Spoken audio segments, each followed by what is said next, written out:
Bukod sa Patar Beach, Bolinao Falls, ang century-old St. James the Great Parish Church, ang enchanted at wonderful caves na una na nating naitampok dito sa channel, abay kompletuhin na natin ang ating Wow Bolinao side trip sa pag-drop by sa second tallest lighthouse dito sa Pilipinas, ang Cape Bolinao Lighthouse.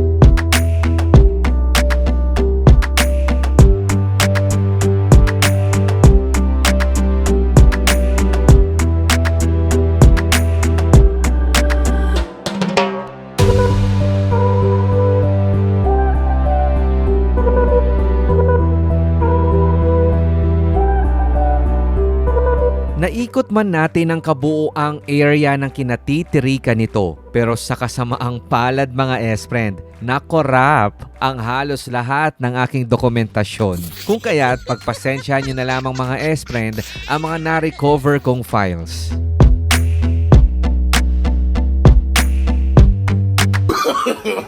No, no, no, no.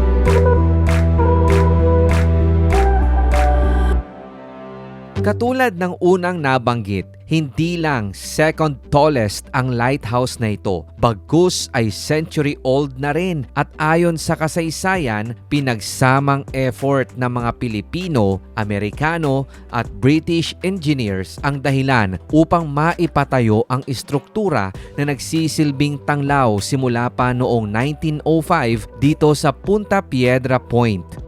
Ayon sa Bureau of Geodetic Surveys, aabot sa 250 feet ang elevation ng Punta Piedra at kung ibibilang natin ang sukat ng mismong tore ay aabot ito sa 351 feet above sea level.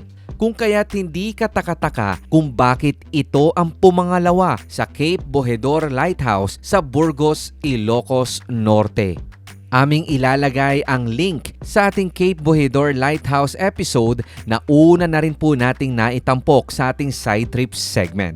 Sa sandaling nagtungo kami rito, mahigpit nang ipinagbabawal ang pag-akyat sa istruktura kung kaya't ang tanging nagawa na lamang namin ay magpalipad upang atin ding masilip kung ano nga bang view ang masasaksihan kapag nasa taas. Kung sakali nga daw na aakyatin, aabot sa 134 steps ang iyong aapakan kung itutuloy-tuloy mo hanggang maabot ang tuktok at hindi ka patitigilin ng iyong paghingal. Sa taas, panoramic view ng West Philippine Sea ang inyong matutunghayan at bukod pa rito mga S-friend, sinasabing maaari mo nga raw makita ang lighthouse na nakatayo naman sa Poro Point sa San Fernando City, La Union. Tara mga S-friend, side trip muna tayo! Okay mga S-friend, so nandito tayo ngayon sa Bolinao. Ito na yung sikat dito na Bolinao Lighthouse mga S-friends. So, ito na yung tinatawag nila na keeper's house. Parang ganun yung term nun. Paki-correct na lang mga S-friend ha. Pero ito silipin lang natin. Wala naman na tayo talagang so much na makikita dito. As in super empty na talaga siya. So, katulad nito. Yan mga ipil-ipil na lang. Nagsipuntahan na dito. Alo, pumasok siya.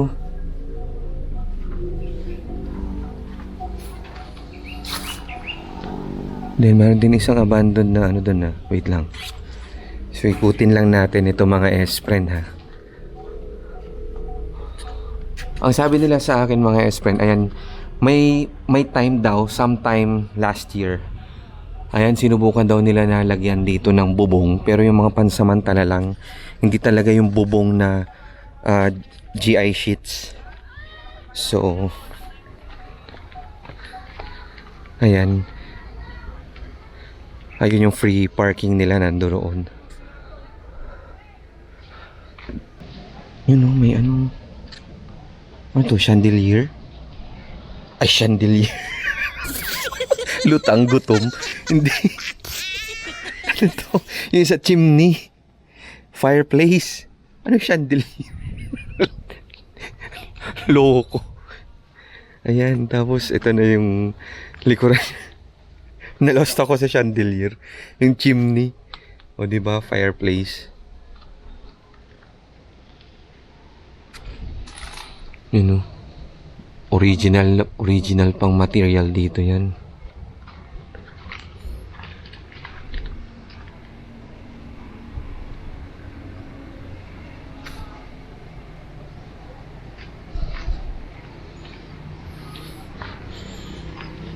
Ayan na, nandyan na. Kung hindi lang naharangan sana nitong puno, ang ganda sana ng view eh. Diba? Anyway, sa katunayan yan kasi mga S-friend, yung, of course, yung lighthouse lang naman talaga yung pipicturan ng iba dyan. So habang ginagawa ko kasi itong episode na ito mga S-friend, wala pa ako nakikita talaga kasi na photos online na masasabi natin talaga kung ano yung itsura niya dati. Pero syempre, katulad na rin po ng ibang mga lighthouses sa Pilipinas. So malamang sa malamang tama yung term ko dito. Panindigan ba? Ayan. Tas meron din dito. Ganda nung pagkakaano niya, no? Pagkakahugis niya.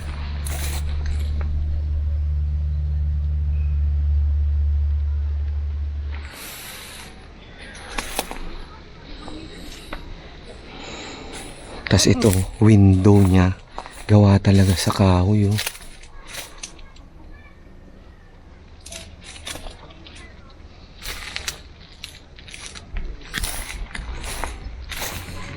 So at least nabi-virtual tour kita dito, S-friend, no? Sa kung anong itsura niya. Tas ito, nilagyan na ng ganyan.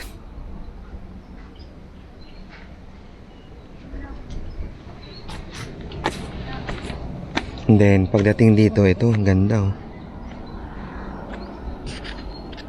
Oh, yan na yung sa white sand, yung patar. Patar o patar?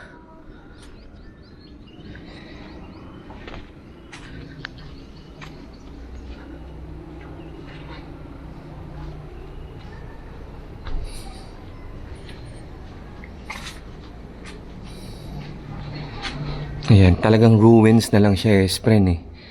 Tapos ayan na yung lighthouse. Hindi na daw talaga pwedeng pasukan yan, S-friend. Although noon, may time daw talaga no na binuksan yan sa public. Pero ang sabi nila, may na-aksidente daw dyan, just like any other structure na bukas noon, tapos sinara na ngayon dahil may aksidenteng nangyari. Yan.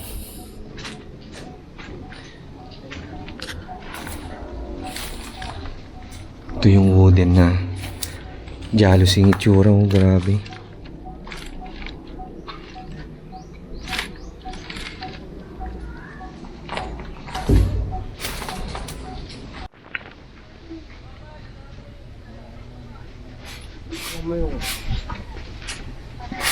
Ano siya? Underground. Underground.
Maraming salamat na naman sa pagtambay at pakikiside trip dito po syempre sa ating channel.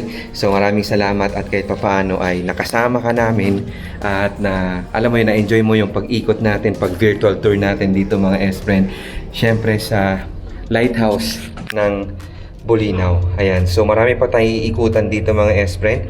So hanggang dito na lang at sana ay kahit pa paano naiikot kita kahit nandiyan ka lang nanonood syempre sa iyong screen, sa iyong cellphone. Maraming salamat. Tambay ka lang for more side trip at marami pa po tayong mga exploration soon. Ako po si Rigo Loco. Hanggang sa susunod nating exploration. Hanggang sa susunod din na video.